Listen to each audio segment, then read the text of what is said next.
Hello दोस्तों, आज की रोमांचक कहानी में आप सभी का स्वागत है।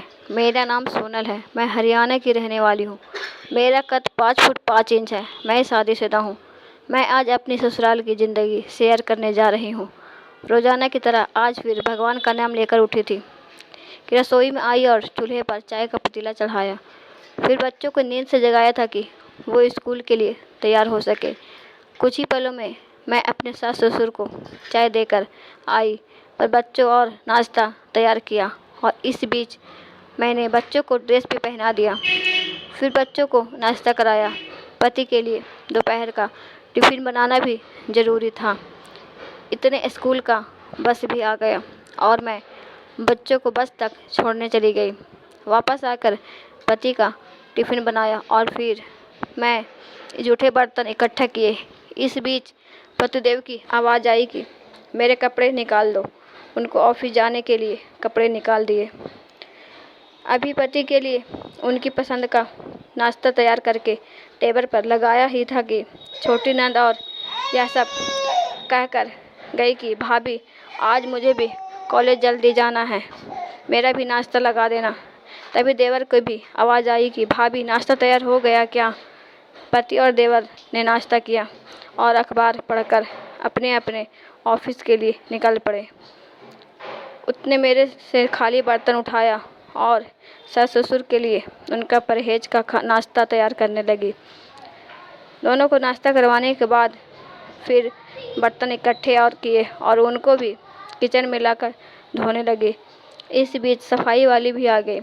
उसने बर्तन का काम सफाई वाली को सौंप कर खुद बेड की चादर वगैरह इकट्ठा करने पहुंच गई और फिर सफाई वाली के साथ मिलकर सफाई में जुट गई।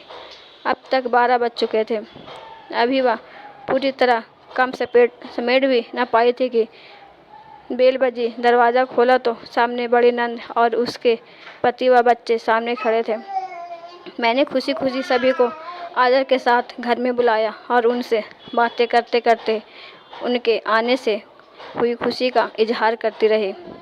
नंद की फरमाइश के मुताबिक नाश्ता तैयार करने के बाद अभी मैं नंद के पास जाकर बैठी ही थी कि सास की आवाज़ आई कि बहू, खाने का क्या प्रोग्राम है? उस पर नज़र डाली तो 12 बज रही थी। उसकी फिक्र बन गई। मैं जल्दी से फ्रिज की तरफ गई और सब्जी निकाली और फिर से दोपहर के खाने की तैयारी में जुट गई। खाना बनाते दोपहर का 2 बज चुके थे। बच्चे स्कूल से आने वाले थे। जो बच्चे आ गए, मैं जल्दी जल्दी बच्चों की ड्रेस उतारी और उनका मुंह हाथ धुलवाकर उनको खाना खिलाया। इसमें छोटी नंद कॉलेज से आ गई और देवर भी आ चुके थे।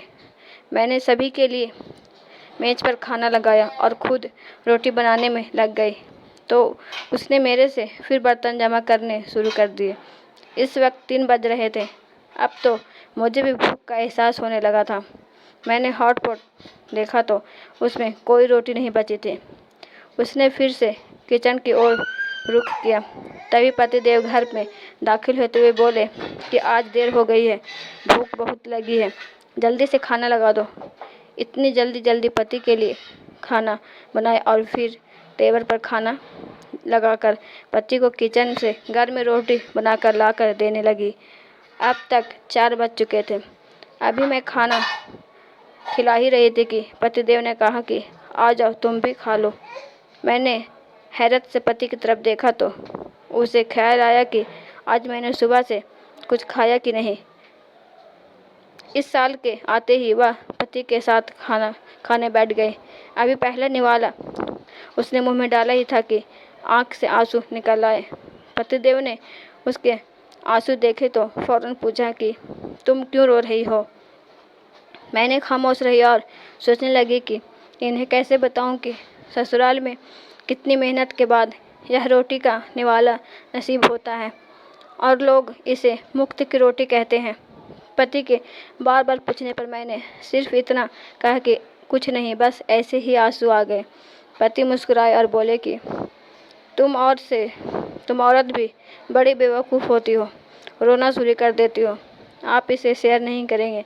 अगर आपको भी लगता है कि गृहिणी मुफ्त की रोटियां तोड़ती है तो इस वीडियो को सुनकर समझ ही जाएंगे कि क्या कहानी है। धन्यवाद।